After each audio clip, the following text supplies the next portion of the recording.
할렐루야. 오늘 이 한 날도 하나님과 함께 승리하시기를 축복합니다. 27장부터 어제 말씀드린 것처럼 28장 그리고 내일 29장까지는 이제 그 참 선지자와 거짓 선지자에 대한 이야기가 계속이 되고 있고요. 결국은 어제 27장에서 유다와 열방에 대해서 하나님께서 말씀하신 그러한 예언 신탁은 뭐냐면 바벨론에게 맞서지 마라. 바벨론 왕에게 바벨론 복종해서 그냥 포로로 잡혀가라. 이것이 하나님의 뜻이다라고 하는 그런 예언을 하게 되었을 때 결국은 이 거짓 선지자들이 선포했던 것은 평화를 이야기했죠. 아니다. 오늘도 오늘 28장에서는 그 거짓 선지자가 여럿이 나오는데 가장 대표적인 거짓 선지자가 등장을 합니다. 그 이름은 하나냐라고 하는 선지자인데 결국은 예레미야가 선포했던 그 예언과 정면으로 반대되는 아니다. 2년 안에 내가 바벨론 지금 너희들이 2번 정도 이렇게 포로로 잡혀갔지 않느냐. 그러나 결국 2년 안에 바벨론 느부갓네살은 망하게 되고 다시 빼앗겼던 모든 것들은 다시 돌아올 것이다 라고 이렇게 어찌 보면 사실 굉장히 희망적이고 굉장히 뭐랄까요 그런 참 평화의 예언을 하게 됐어요. 여러분, 예언이라고 하는 것이 무조건 우리 귀에 좋고 희망적이고 또 평화를 말한다고 해서 그게 하나님의 예언이 아님을 우리가 여기서 발견할 수 있지요. 사람의 생각과는 전혀 다른 것이지요. 그러면서 이 하나냐가 엄청난 짓을 하게 되는데 하나님께서 예레미야 선지자에게 27장에서 뭐라고 말했어요? 줄과 멍에를 만들어서 그걸 네가 지고 다녀라.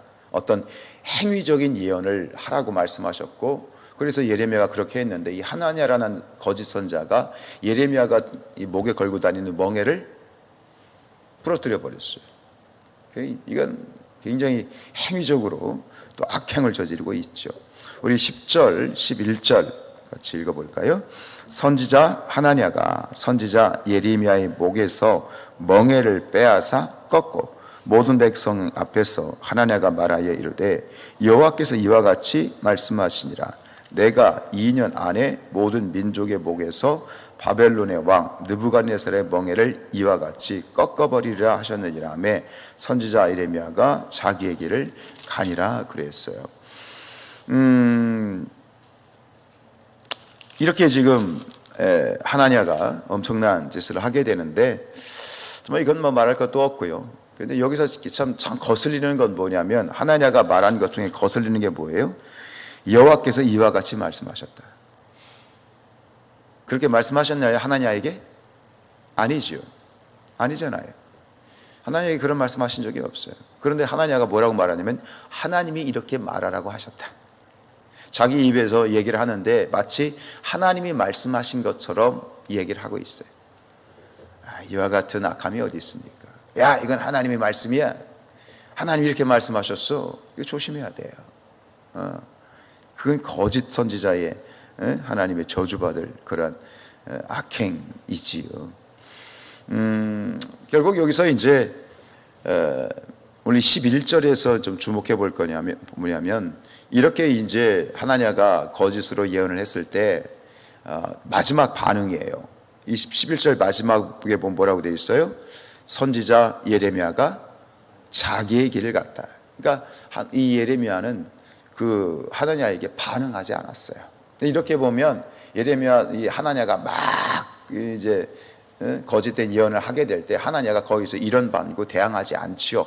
앞에서 뭐라고 하지만 딱 자기의 길을 갔죠. 대항하지 않은 이게 표면적으로 보면 마치 예레미야가 패배한 것처럼 이게 그 말발이 안 서가지고 뒤돌아선 것처럼 보이지만 그게 아니죠. 그래서 그러나 결국 뒤에 28장 후반부에 가면 하나님께서 다시 예레미야 선지자에게 말씀을 주셔서 하나냐에게 이렇게 이야기를 하라고 말씀하시죠. 그게 12절로 17절인데 세 가지를 말씀하세요. 첫 번째, 바벨론의 멍에가 다시 임하게 될 것이다. 그래서 이번에는 나무 멍에가 아니라 꺾지 못하도록 무슨 멍에? 쇠로 만든 멍에를 만들어서 지고 다녀라. 얼마나 또 힘들었겠어. 예레미야는 나무도 아니고 쇠로. 어쨌든 간 쇠멍에, 이 멍이라는 건 뭐예요? 결국 바벨론 왕을 섬기게 될 것이라고 하는 하나님의 예언의 상징적인 그 물건 아닙니까? 두 번째는 하나님께서 하나님아 너를 보내지 않으셨다. 이게 두 번째고요. 세 번째는 뭐예요? 너는 이제 곧 죽게 될 것이다. 그래서 오늘 이 28장은 마지막 무엇으로 끝나닙니까? 17절에 선지자 하나냐가 그 해 7째 달에 죽었더라. 결국 하나님의 예언이, 하나냐를 향하신 하나님의 예언이 즉시 성취가 되죠.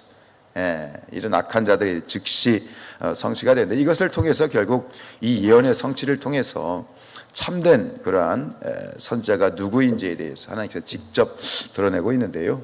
오늘 말씀을 묵상할 때 우리에게 주신 교훈은 뭐냐면, 여러분, 우리가 축복을 또 회복을 우리가 기대를 하죠. 그리고 축복을 해주고 또 회복을 이렇게 빌어주게 되어지는데, 중요한 게 있어요. 이러한 축복과 회복에 대한 기대는 그보다 먼저 선행되어져 할 것이 있어요.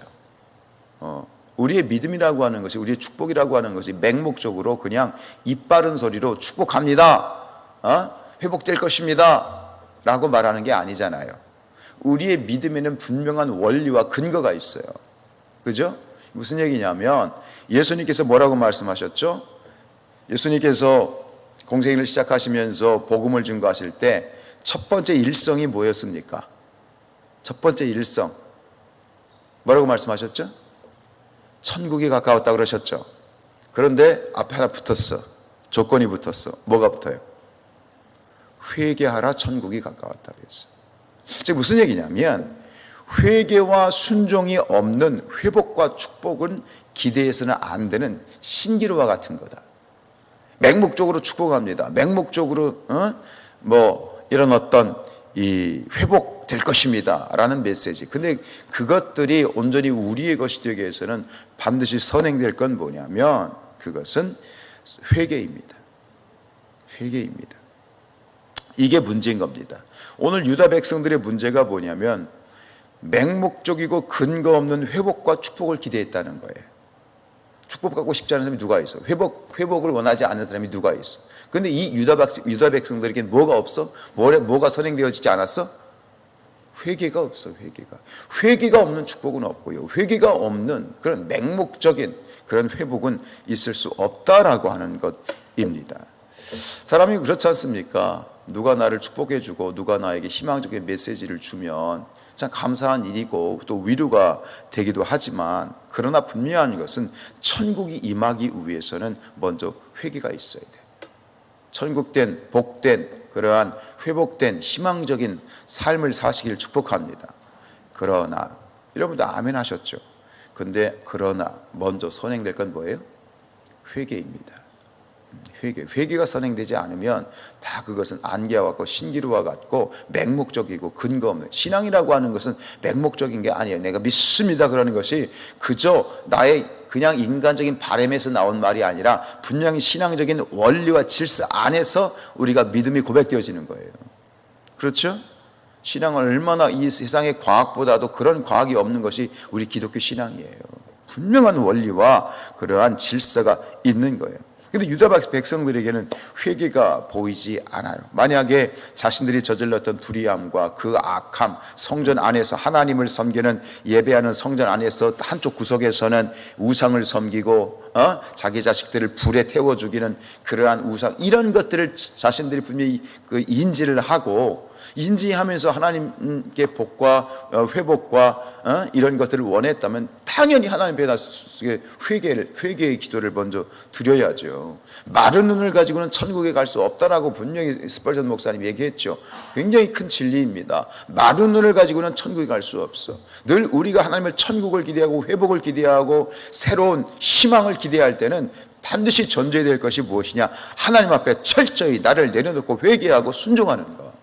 그것이 없으면 결국은 회복과 이러한 축복은 있을 수가 없다는 것이지요. 결국은 그렇습니다. 진정한 신앙의 이런 어떤 출발점은 분명히 회개라는 사실 기억하시길 축복합니다. 우리가 어떤 힘들 고난과 역경에 이제 직면하게 되면 우리는 자기 연민에 빠져요. 우리가 희망과 절망에 빠졌을 때 정말 누군가 희망의 메시지를 주고 괜찮습니다. 힘내십시오. 하나님이 함께 하십니다.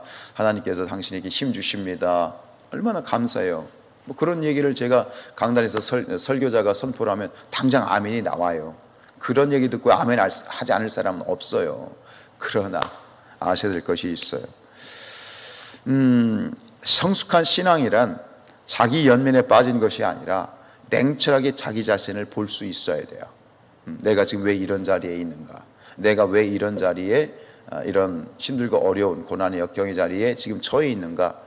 자기 자신을 깊이 성찰하고 돌아보는 그런 영적인 눈을 가져야 되는 것이지요. 사랑하는 여러분이요, 오늘 역대하 7장 14절에서 이런 말씀하십니다. 내 이름으로 일컫는 내 백성이 그들의 악한 길에서 떠나 스스로 낮추고 기도하여 내 얼굴을 찾으면 내가 하늘에서 듣고 그들의 죄를 사하고 그들의 땅을 고칠 것이다. 회복과 축복을 주시지만 분명히 뭐라고 말씀하세요? 악한 길에서 떠나라. 스스로 낮춰라. 그리고 기도하고 내 얼굴을 찾으라. 뭐 모든 것이 뭐 다 죄악에서 나온 것은 아니지만, 그러나 어떤 힘들고 어려운 일이 생겼을 때 절대로 자기 연민에 빠지면 안 됩니다. 자기 연민에 빠지면 안 되고, 성숙한 신앙이란 무엇인가, 모든 것들을 먼저 하나님 앞에 다 드러내놓고 하나님 혹시 제가 뭔가 잘못한 것이 있습니까? 라는 것을 철저히 분석을 할 수 있어야 되고, 또 그걸 놓고 하나님 앞에 또 금식하며 기도하며 하나님의 도우심을 구하는 것, 이것을 통해서 우리가 또 성숙한 신앙으로 정말 하나님이 원하시는 축복과 희망과 소망이 넘치는 그런 우리의 신앙이 될 수 있기를 주님의 이름으로 축복합니다.